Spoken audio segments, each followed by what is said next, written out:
Hi guys, Naz here with a quick little tutorial on how I pattern and sew darts.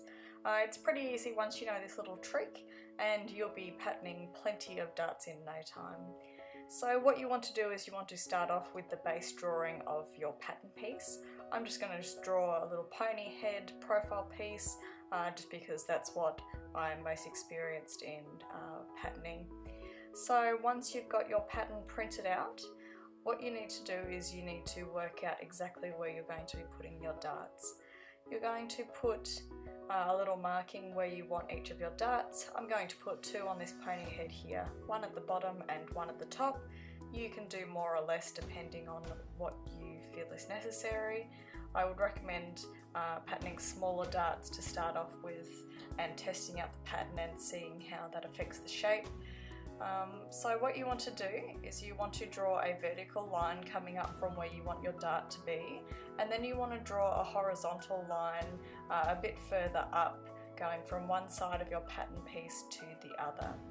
Now what you're going to do is you're going to cut out your entire pattern piece, and then we're going to go about forming our darts.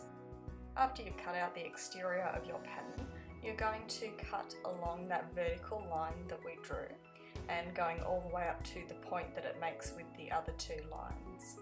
Now we're going to cut across the horizontal lines all the way to the edge, except we're going to leave the pattern piece binding at the edge. So we're not going to cut all the way through, you're going to leave a couple of millimeters at the edge just so that those pieces can be turned sort of like on a hinge.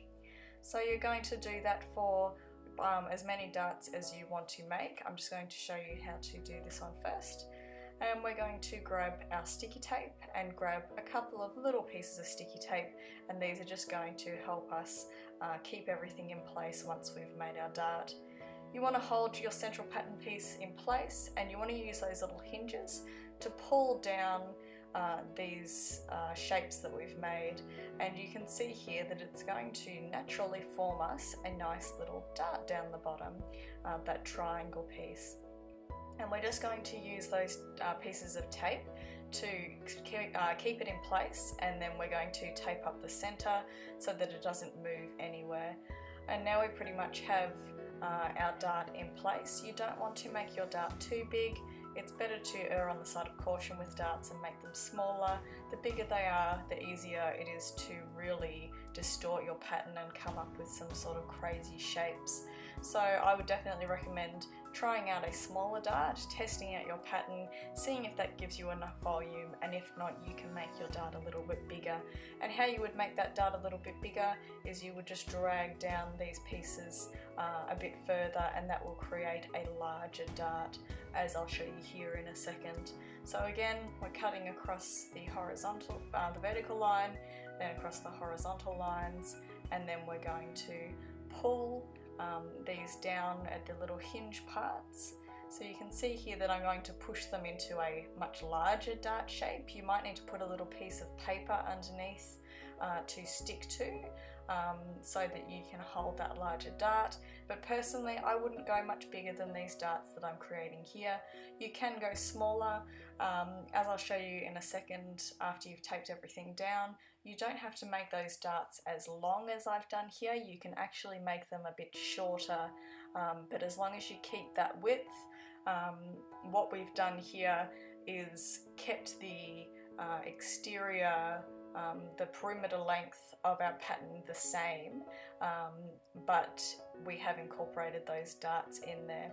So once these darts are closed, your pattern will have the exact same measurements along the outside, except they've sort of been swung open, and by sewing those darts we'll be pulling it shut, but allowing for that volume that those darts will provide.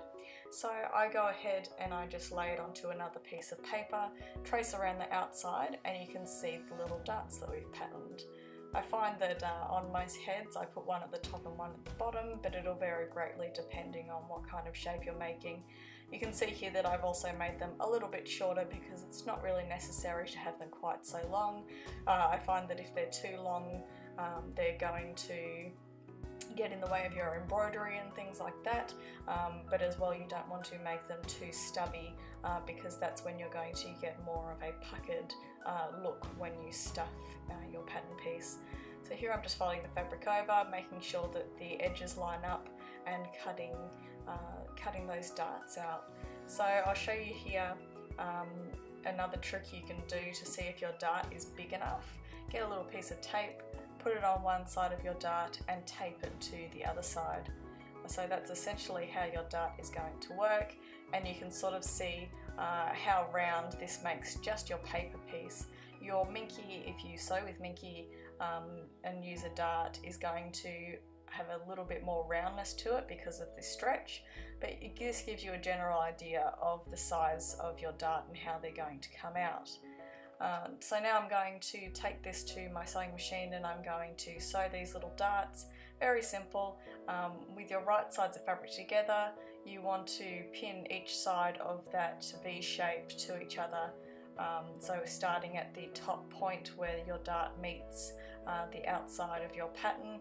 We're going to pin through our fabric and making sure that each line on each side of the V lines up with those pins. I usually just use 3 pins for small darts, but if you're sewing a larger dart, feel free to use more.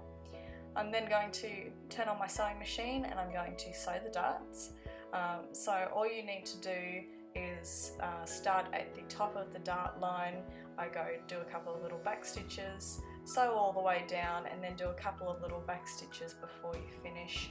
I would recommend only sewing over pins if you want to do so at your own risk, because they can break while you're sewing, but that's just what I like to do to save time, using glass head pins which are relatively thin and less likely to break. After I've sewn my darts, I always cut out that excess Minky on the inside. You can double sew your darts if you want them to be extra strong, if they're going to be under a lot of pressure. I find that the main issue people have when they're patterning darts is they don't stuff their pattern firmly enough, and that's why you get sort of those pointed puckering darts. You really need to have a lot of pressure against them to help round them out from the inside. So really try, if your dart is puckering, try stuffing it harder. If that doesn't work, your dart might be disproportionately wide, or too long, or may have other issues like that. But this is essentially how I pattern my darts. Very simple. I would definitely suggest when you're patterning your darts, if you, rather than doing one very large, deep and wide dart, to spread the curvature over a couple of darts in a smaller area. So I hope you guys learned a little bit about basic dart patterning here. I'm definitely no expert. Most of the time I just use this method and then continue with trial and error, as I do with most of my pattern making. Anyway, I hope you learned a bit from this, and I'll see you in the next one. Bye!